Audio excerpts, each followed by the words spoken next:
Yes. Before we get into the meat of this video, I would like to give a shout out to the Me Music channel on YouTube. Their awesome rendition of Enya's Only Time in video game chiptune form really made the opening joke of my former hopes and dreams getting dashed all the more funnier. So if you're interested in more cover tracks like what you just heard at the start of this video, give their channel a visit. You can find the link in the description below.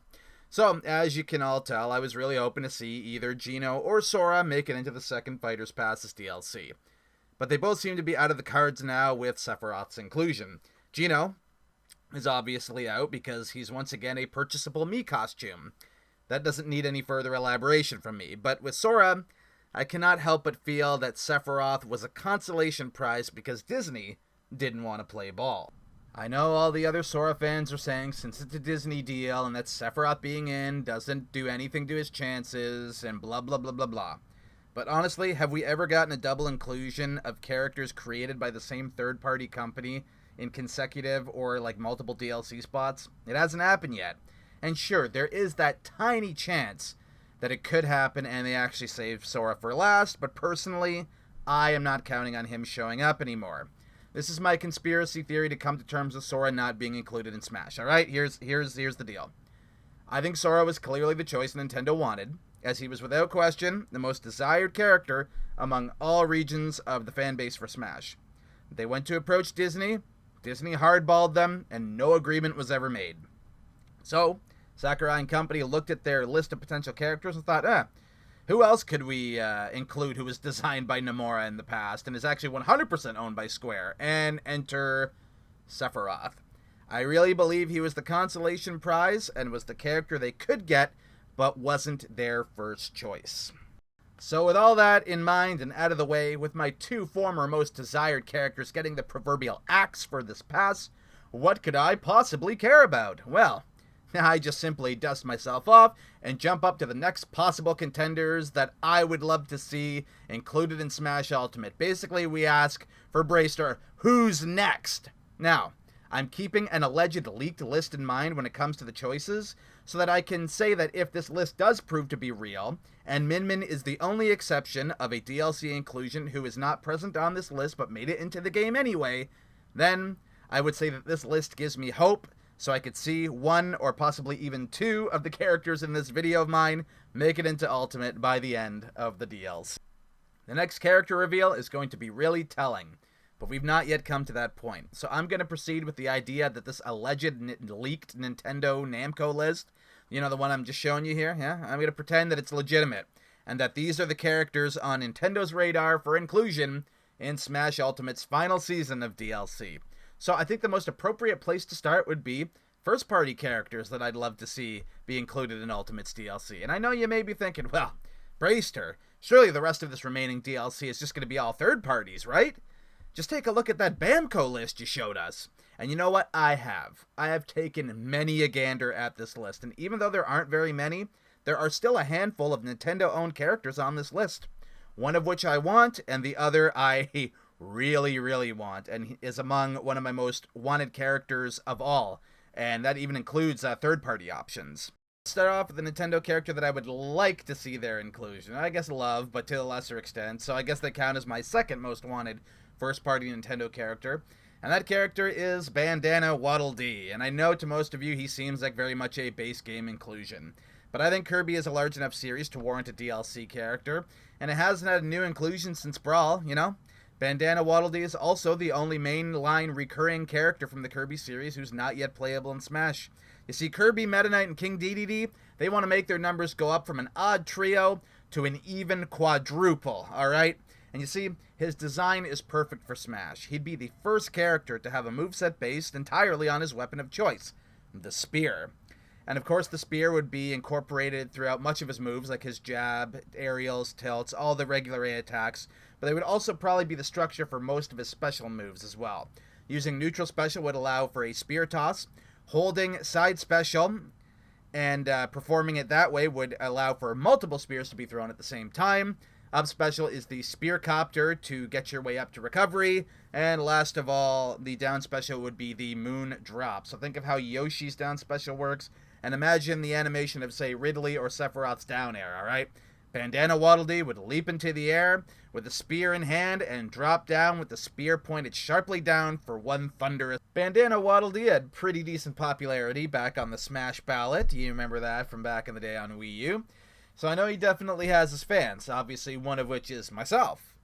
He has been included in Ultimate since the base game is a spirit, but as Min Min has proven, that no longer means a hard disconfirmation. At least for first-party characters, to which Bandana Waddle Dee has the privilege to call himself.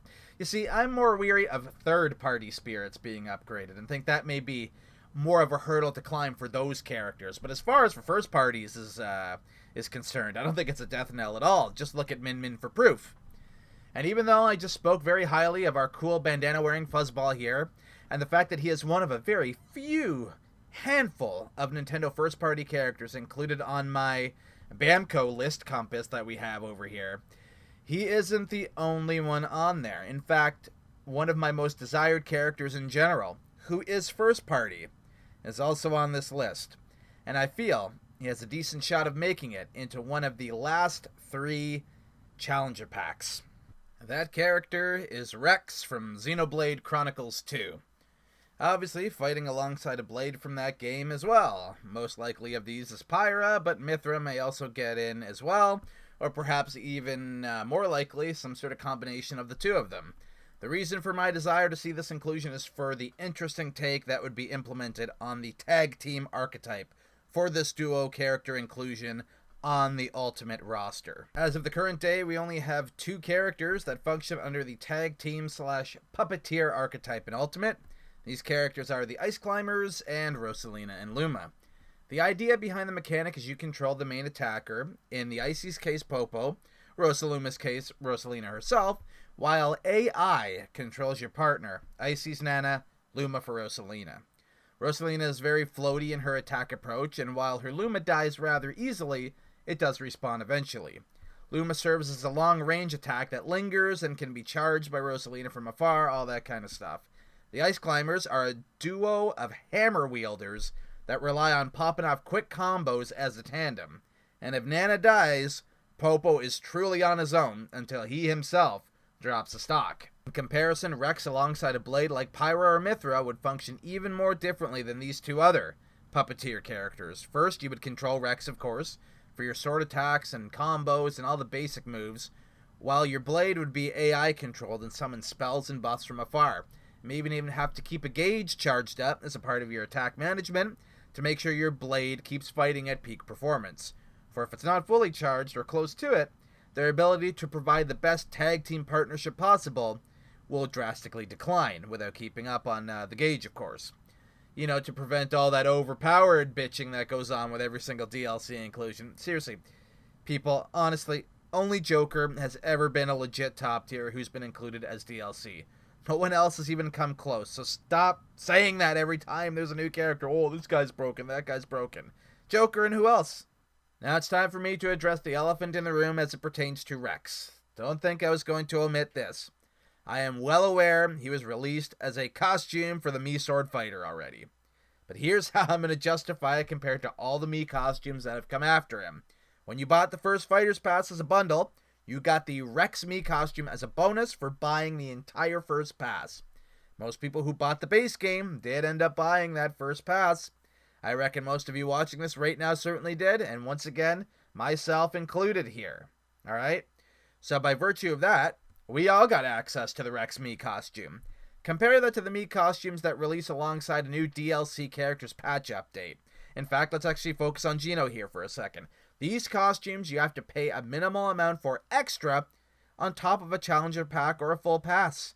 They are sold separately. Simply put, Rex was always a free bonus. The likes of Geno, Travis, Hayachi, and others, you have to pay a couple bucks for them regardless if you have any of the DLC fighters or not. Never was this the case for Rex. With all that in mind, and the fact that Rex, much like Bandana Waddle Dee, was one of the very few first-party characters on my leak list compass here, once again, I'll trash it the second we get another outlier like Min Min. Until then, I will continue to use it to straw man back up the characters I wish to see in the second pass. So yeah, Rex puppeteer style with Pyra, Mithra, or potentially both is not only my most requested first-party choice, they're one of my most requested choices, period.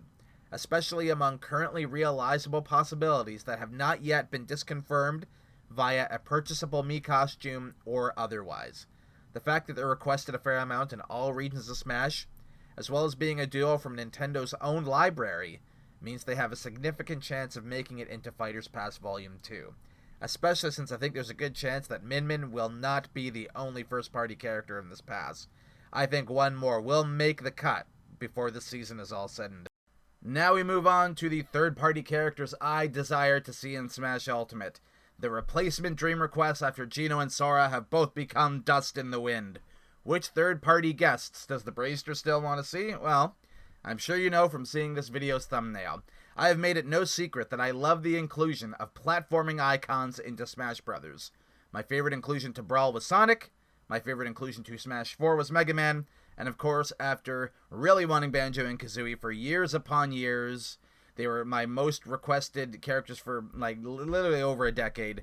Their reveal as DLC for Ultimate is, with good reason, my absolutely favorite inclusion in this game so far, and I doubt anything can really top it, especially with now Geno and Sora being out of the running.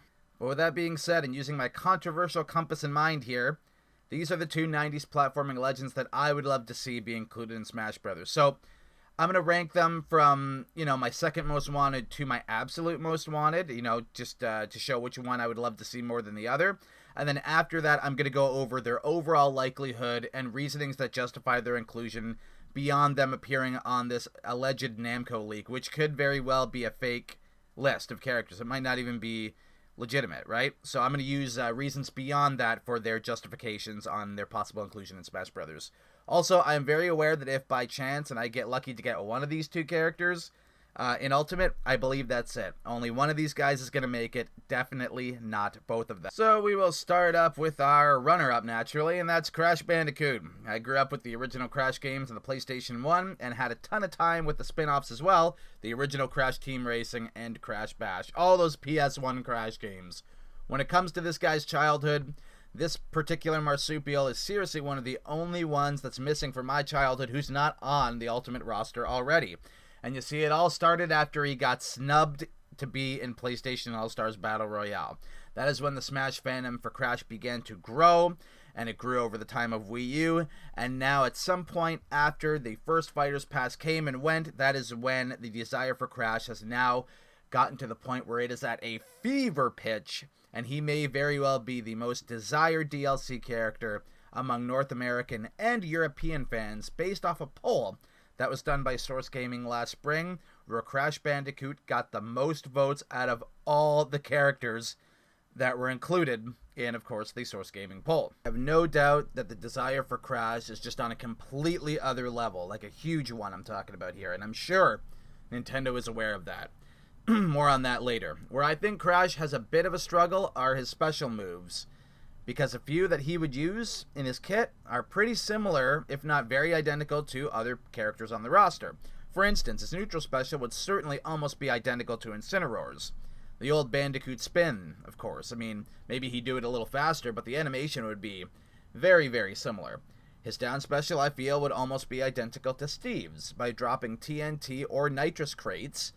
But again, it's on the little details here. I suppose the way to differentiate it would be that Crash would drop them and set them up like traps, because in typical Crash Bandicoot fashion, when you walk into or physically touch these crates, that is when either you begin to count down the TNT to go from 3 to 0 to explode, or the nitrous just blows you to smithereens upon touching it. So perhaps Crash would lay them on the ground, and upon your opponents making contact with them, that's what will trigger them to either count down and explode, or in the nitrous's case, just completely blow up and explode, right? Whereas with Steve, you got to lay down your redstone for a tail, or, if you don't do that, you just wait for the thing to eventually explode. So maybe Crash is a little like when your opponents have physical contact on it, and that could, differentiate how it works from Steve. But visually, it's still going to look very much the same. Here's where he could have something a little bit of his own, and his side special could be the Wumpa Bazooka, which you could, hold and charge by holding your side special and the B button, and maybe you could, kind of move a little arrowhead around, or just shoot them from afar. It just depends on how they would want to work it. His up special could be like a jetpack, which he's had in previous games. It'd be very similar to Diddy Kong's up special. Again, you can notice that a lot of his potential special moves kind of blend and have similar appearances to those already in the games. Obviously you can make him stand out with his jabs, aerials, tilts, and all that kind of stuff, which would further establish him as his own unique inclusion. I mean, just him being in the game itself would do that. But for the character I placed over him in terms of Crash for third parties, it's because I prefer my number one choice for moveset potential over Crash. Crash is the bigger star power. He's the bigger childhood name for me. But I do prefer my number one choice over him, only for moveset though. As far as for like fondness, I do have more fondness for Crash. Let me specify that. I do have more fondness for Crash than my number one on this list. But these days I'm thinking of character inclusions for not only their design, but how fun they're going to be.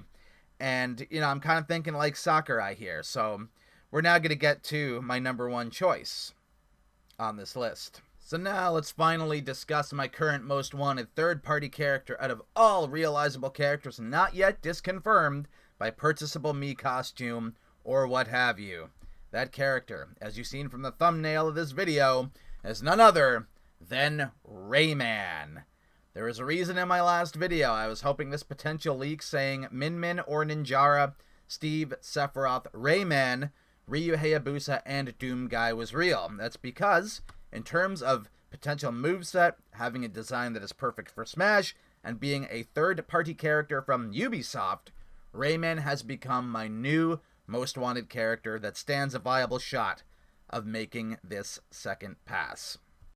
I am in the camp that Rayman has a more diverse option of moves that make his potential for Smash functionality a little more unique in comparison to Crash, and therefore, for me, a more desirable newcomer. I imagine a lot of his basic moves that require the A button, a la jab, tilts, and aerials, are probably going to take a lot of inspiration from his most recent appearances, those being the 2D platforming games Rayman Origins and Rayman Legends. This is the design his current Spirit in Ultimate is based off of.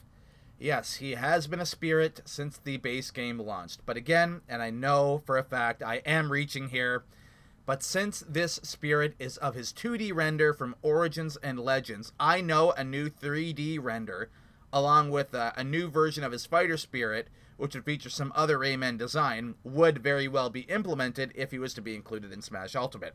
I know I am reaching to justify an upgraded third-party Spirit. Believe me, I'm fully aware of this. But really, if a third-party Spirit were to be upgraded, wouldn't Rayman most likely be the most likely character to get this treatment? His render, I imagine, in Smash would be similar to his Wii U, or really a Smashified version of his Rayman 3 design. So let's spitball some moveset ideas for the limbless whatchamacallit. A lot of inspiration for his basic attacks could be easily taken from the more recent 2D platforming games of Origins and Legends. An array of floating punches and kicks, and all that kind of stuff. But for his special moves, I took some inspiration from his PlayStation 2 appearances of Rayman 2 The Great Escape and Rayman 3 Hoodlum Havoc, which I have the most experience with. Neutral special could be a DK-esque charged up super punch with range. His side special could charge at opponents with a walking shell. Just imagine that cool little animation. I know it's still taking the old Bowser Jr. ploy and charging up something that thrusts forward, but really, it just fits the design of Smash.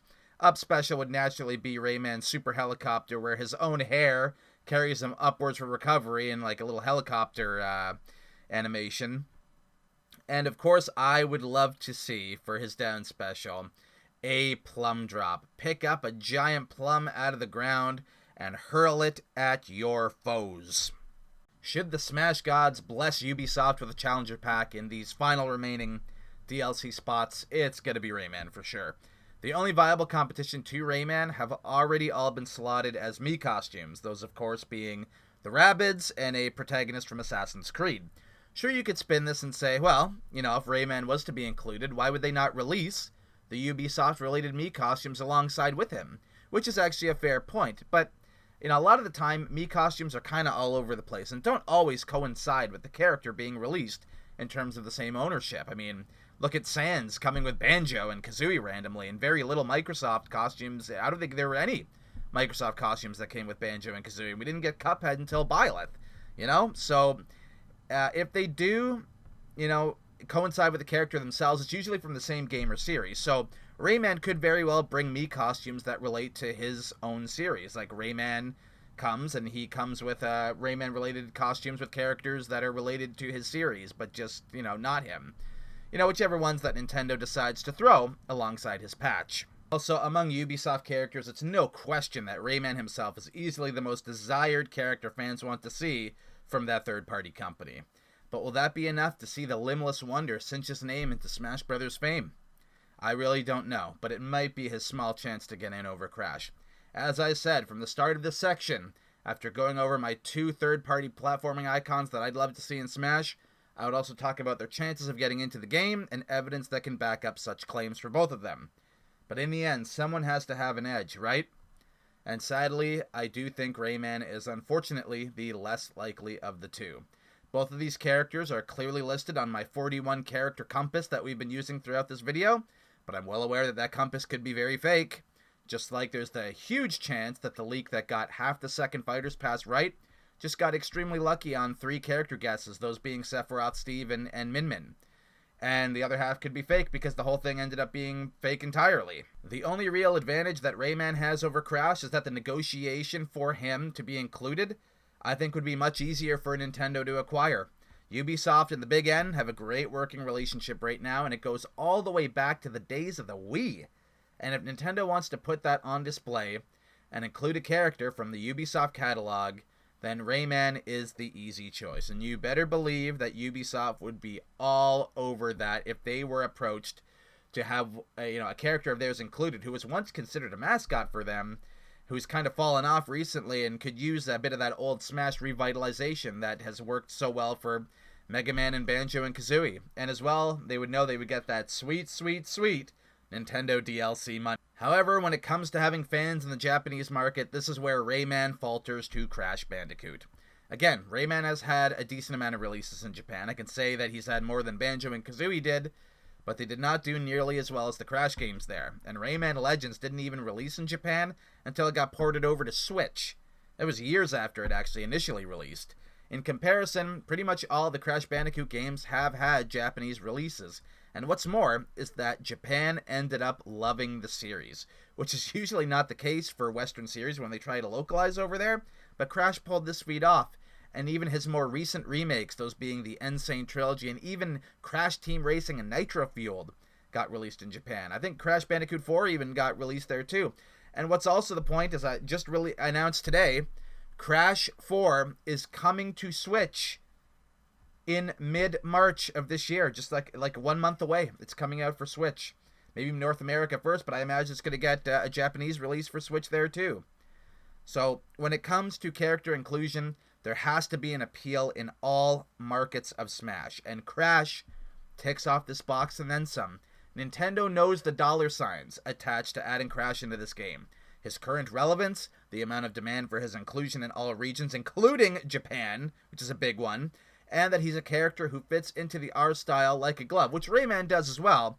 But you know what I mean. You can clearly see the benefits in Crash's favor. Overall, despite the difficulties that would come with negotiating with Activision, they're still not Disney, and I think that both sides know how much money there is to be made with this deal. Nintendo, in particular, has to know the popularity that Crash has in Japan, and sometimes that's just as important as having overall fan demand. And let's not lie here, people. Crash has a major amount of both. Rayman is the easier get, but he's somewhat of a who in Japan. Not nearly as bad as, say, Spyro in that region, but he's leagues behind Crash when it comes to popularity within that region. Banjo and Kazooie also lack this, but they had such an insane demand from North America and Europe for over a 15-year period that they were the one exception to the rule. Rayman does not have the demand that the Bear and the Bird had, but he is an easy negotiation for Nintendo and would give them a chance to represent a character from one of their most closest working third-party companies. And I'm not one of those believers who thinks that he's been trapped in the ice on Battlefield this whole time. Yeah, You've heard that conspiracy before, right? That he's just been waiting to burst out. He's waiting many DLC packs now, eh? Being trapped in that ice. Yeah, sorry I don't reach that hard. Meanwhile, Crash Bandicoot has seemingly become the next most wanted character worldwide after Sora. And without question, the most desired character created outside of Japan, with Steve already in the game. And in the end, I think that makes him more likely than Rayman for inclusion. Also, a digital E3 is coming up and has been confirmed for June, which, let's be honest here, is the perfect place to reveal either of these guys. But Crash, to me, is my prediction for such a reveal. If he has not been revealed by then, say they don't reveal him alongside the Crash 4 port in March, around Amiibo Theory time, then he is 100% my prediction for Challenger Pack 10 or 11, whichever one gets revealed at E3. And, I think they really should save him for last, but we'll see what comes with that. But he's definitely going to be revealed at E3 if he is a part of this Fighters Pass Volume 2. So please leave this video on the note that I would like to see Rayman more and think he has better moveset potential and fit Smash just as well, even if not a little bit better than Crash. But Crash is the worldwide mainstream star that just seems like they're going to save it for a perfect E3 2021 reveal. So do tell me, who are your most wanted characters for Smash Ultimate that have not already been disconfirmed yet? Who do you want to see that's still very much on the table? Who's not a purchasable Mii costume or an assist trophy or anything like that, you know? Also, are you in agreement with me and share my same desire for any of the characters in this video? Let me know all of your thoughts in the comments below. So yes, ladies and gentlemen, it is now time for this portion of the video, yet again. As you can see by the lovely little graphic in front of you, there is a list to all of my social media and gaming presences. So please add and follow me on all of those platforms to stay as up to date as you can with all of my content going forward. And for those of you who are new to the channel and enjoyed what you've seen and heard, hit that subscribe button, give the video a rating, and ding that little bell notification. It keeps you up to date with my channel, keeps me knowing what's going on with my channel, what works, what doesn't, all that good stuff. Really helps the channel grow, you see. Until next time, this is Braester, signing off.